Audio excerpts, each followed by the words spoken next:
to create a place that felt right. This is a mystery story. It's classic Halo gameplay, but it's a mystery story. There's subtle film noir influences from everything to the music, to the lighting, slightly hard-boiled dialogue, you name it. But you're on your own. You got to pick your fights carefully if you want to survive.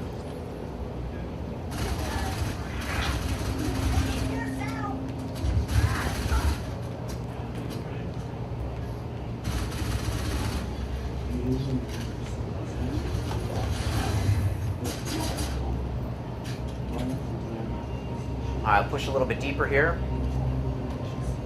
Again, using the visor when you need to. There's no limit on it, no battery. Turn it on and off, however you want.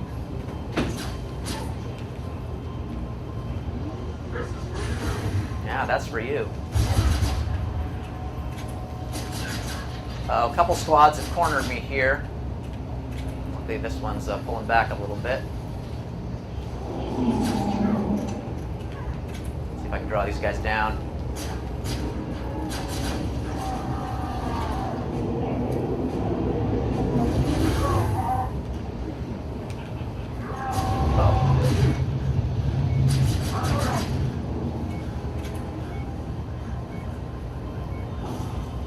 Now before I mentioned that I was alone in the city, but that's not strictly true.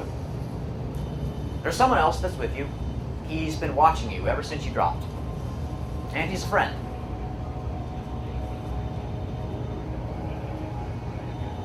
So if I turn my visor back on, I see an object that's useful. A phone, so I'll pick it up. This is the superintendent. The super.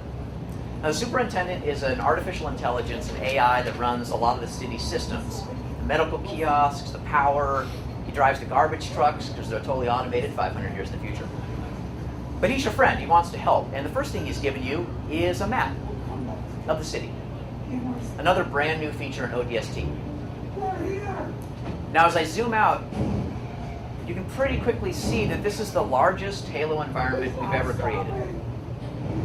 A big, wide-open city, full of non-linear combat. Covenant patrols, snipers on the rooftops, you name it. Paul's cooked up a whole bunch of nasty surprises for you.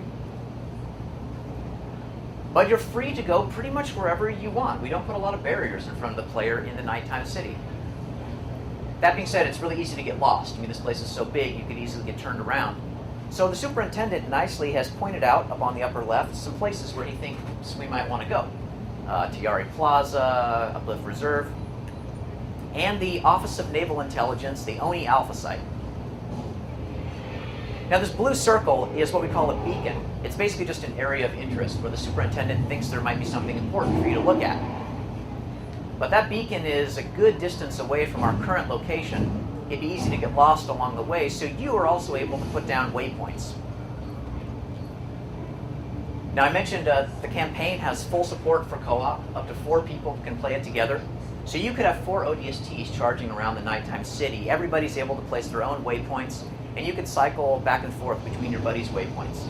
That's a great way to set up ambushes, point out secrets that you found, that sort of thing. So we're going to the Alpha Site. We've got a waypoint set. I'll shut the map down. And you can see now up in the compass, the beacon, the ONI Alpha Site, is indicated by the blue diamond, and our waypoint, the 2 green triangles. And it has a distance to target information that changes as we move. They're going to reorient, so you always know which direction to go. And in case you get even more lost, well, the superintendent's smart. He's watching, he knows where you want to go, so he's going to help you out too. Sometimes in not so subtle ways. But signs are just the beginning of the ways that he can help you in the city. So it's about 1 kilometer to the Alpha Site. It's a pretty long walk, so for today's demo, we're just going to cheat and hit a teleport volume, and it'll take us quickly where we want to go. All right, now we're about 15 meters from the ONI Alpha Site. And as we go inside the beacon, our heads-up display is going to flash blue, which means you're where you need to be. Time to kick on your visor and start searching for clues.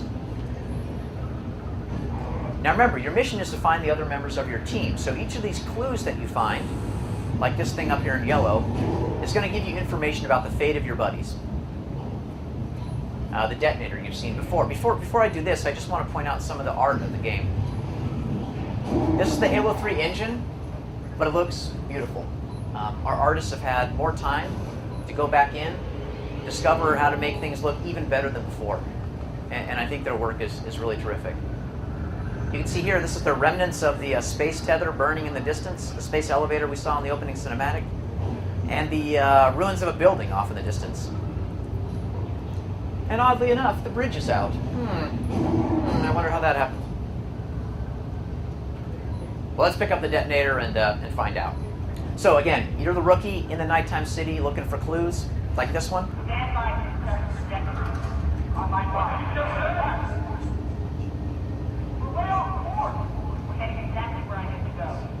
And each clue will remind you of a member of your team. In this case, Dutch, the red-haired guy with the skull and crossbones on his chest that gave you the SMG in the opening cinematic. That's Dutch. And throughout the game, you'll flash back to other ODSTs in your squad too.